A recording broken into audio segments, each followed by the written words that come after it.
What we wanted to do was try and figure out how purpose-built machines would move in a world where perfect biological machines can fool the naked eye into thinking they're human.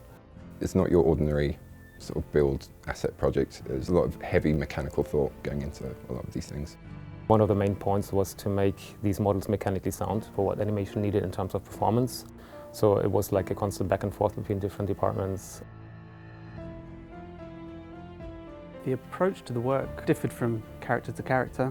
And with George, to me, he felt the most sort of like, this is just a machine that's been developed for runt work. And so he had to just feel like pretty basic, he's just plodding around and doing his job as best as possible.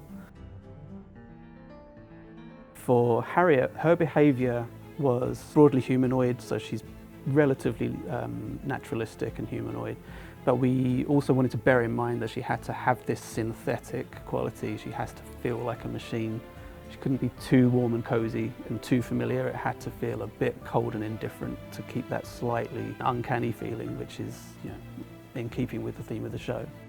We kind of hid the complexity of the mechanical rigs underneath the well-known humanoid rig, and that was also the main challenge, to make human motions and translate them automatically into the different mechanical movements that are needed to keep that robot look correct.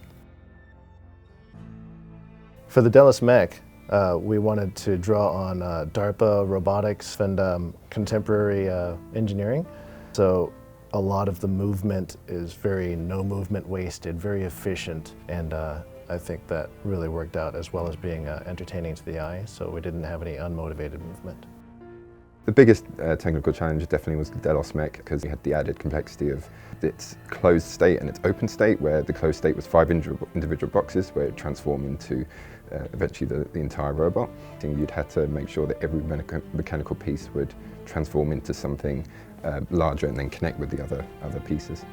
I guess my favorite part is just the entire sequence that's the Delos Mech's rampage, because I mean, who doesn't want to animate, you know, several tons of giant steel robot, you know, absolutely obliterating a bunch of security guards in a tiny hallway.